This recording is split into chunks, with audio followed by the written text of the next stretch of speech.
There will be no time for us to fight with destiny. I will never change my mind to live a fantasy. There will be a time for us to find clarity. This world is crazy, but we love the insanity. There will be no time for us to fight with destiny. I will never change my mind to live a fantasy. There will be a time for us to find clarity. This world is crazy, but we love the insanity.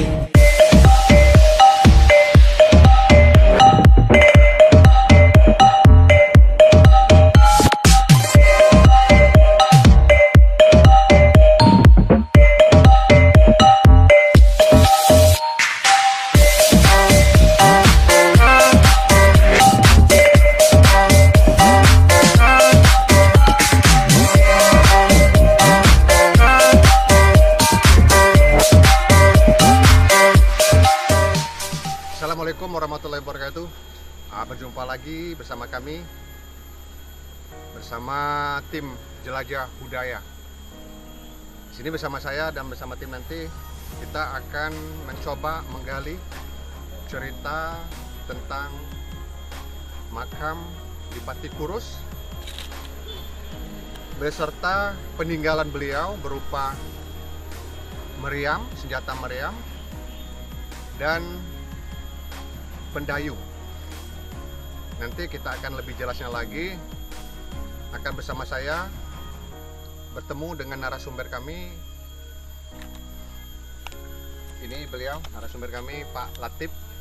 Beliau adalah salah satu putra asli daerah Lubuk Mas yang nanti kita akan kunjungi.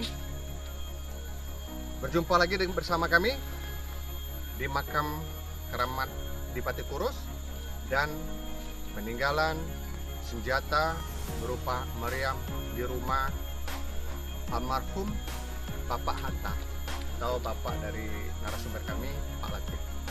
Berjumpa bersama kami.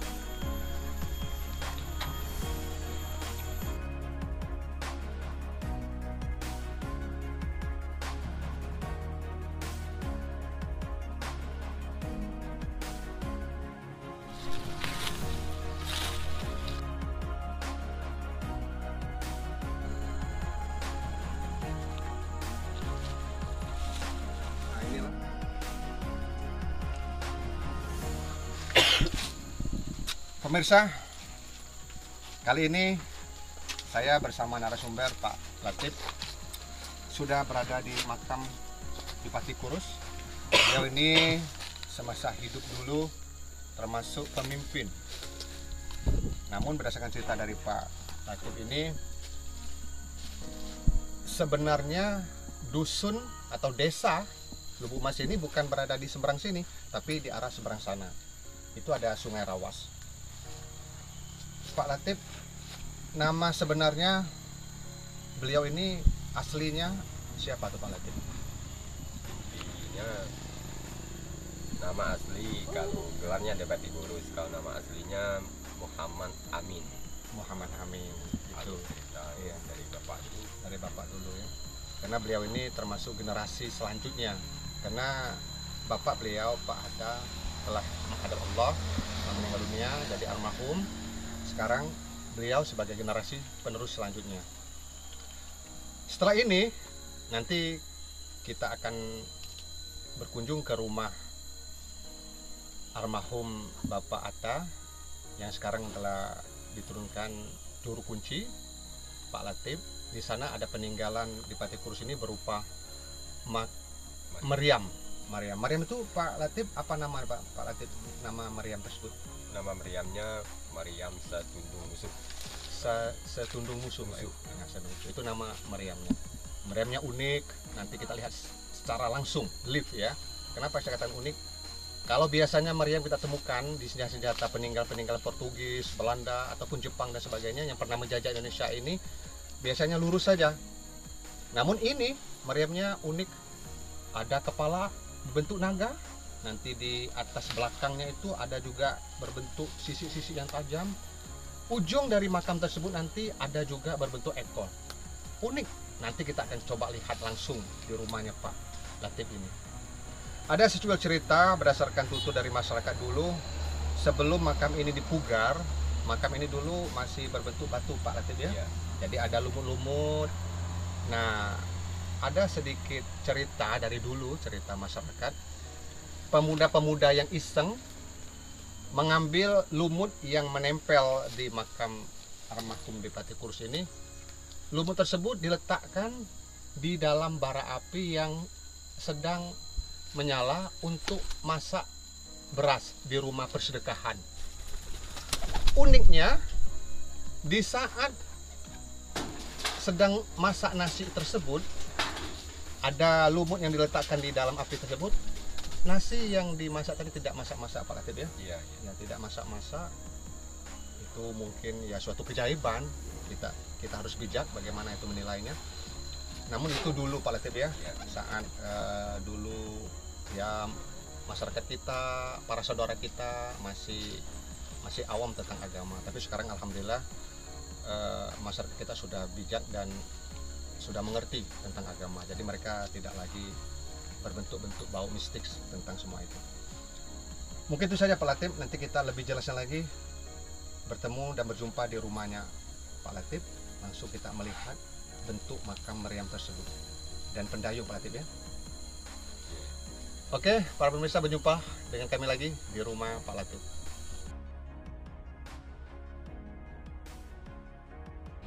Sekarang kami sudah berada di rumah Bapak Hatta.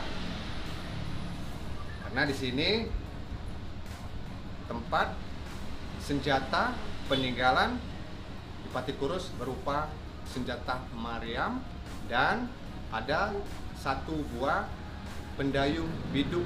Biduk itu sejenis perahu kecil. Kita langsung menuju ke tempatnya. Pak Latif sebagai juru kunci, peninggalan Adipati Kurus ini berupa senjata meriam. Awal mula pertemuan senjata tersebut tuh coba Pak Latif ceritakan lah, yang tahu baik kan, nggak perlu nak yang ini secara detail ya. Ceritanya saya, nah ulang lagi gitu Iya, ya. dari awal, Cerita itu turun temurun sebenarnya saya. Sebagian ada yang tahu, sebagian ada yang tidak. Iya. Kena aku ajin bertanya zaman gaya masih hidup dulu kan. Iya. Aku tanya barangku awal mulanya di mana dapi? Nah, sama dengan kamu caknya itu. Iya kan? kini ya. Cerita lah gaya itu untuk itu kan awal mulanya di dusun kita kok bukan di tempat yang sekarang ini, kan? Iya. Dusun kita itu sebelah makam tuh, di seberang makam ada sungai kan? Sungai Rawas ya. Itu dusun aslinya. Dusun asli Lubuk Emas ya. Waktu itu terjadi pindah ke Ceko kena banjir bandang. Nah, aku tanya tahun berapa tuh Pak? Tahunnya 11-12. Saya ingatnya. Itu kan ditutua orang tua juga kan? Iya, dari zaman lama.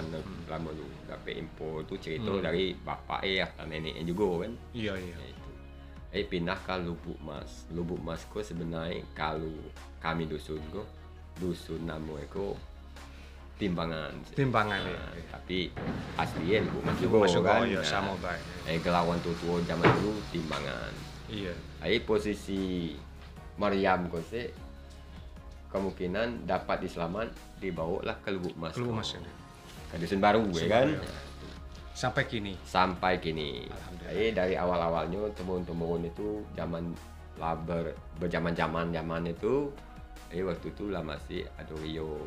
Nah, dari Rio turun ke Rio lagi. Rio tuh semacam pemimpin lah ya, pemimpin di wilayah desa kan? Wilayah itu. Iya, dipanggil Rio. Habis masuk Rio yang pertama, dapatlah Rio yang kedua itu bapak tuh kan. Oh iya, bapak rumah ini ya. Bapak di rumah.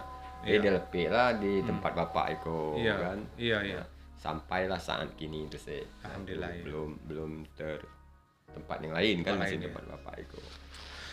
Terus ceritanya juga dulu katanya meriam ini pernah hilang Pak Latif ya? Pernah hilang.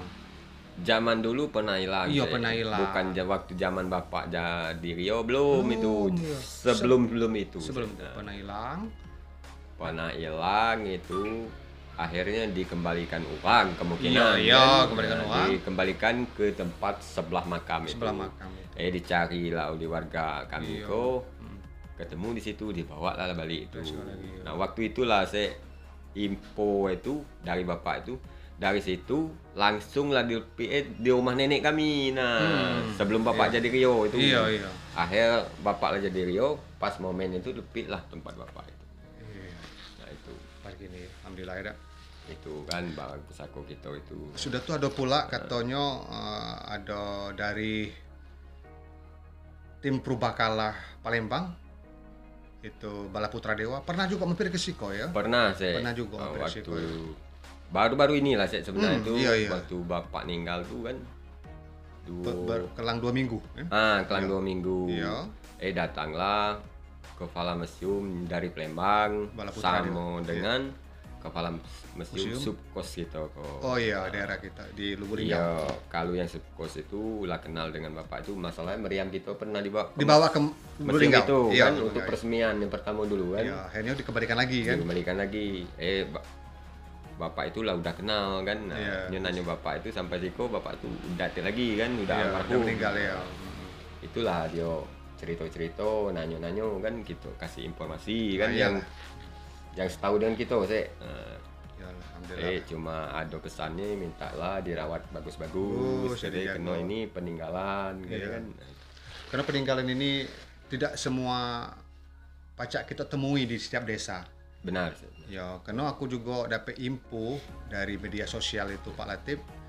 Se-Indonesia ini meriam yang berbentuk begini cuma ada 2. Ya. Satunya di Kitok Desa Lubuk Mas ini, Iya. Kabupaten Muratara ini. Satunya lagi aku baca di media sosial itu ada di Kalimantan Pak Latif. Iya. Persis bentuknya, bentuk nago ini kan.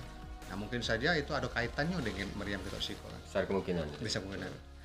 Jadi tugas kita sebagai anak muda generasi kan Iya. selanjutnya menjaga lah, jangan sampai hilang lagi. Iya. Sejarahnya sampai tidak tahu lagi Iya. generasi kita kan.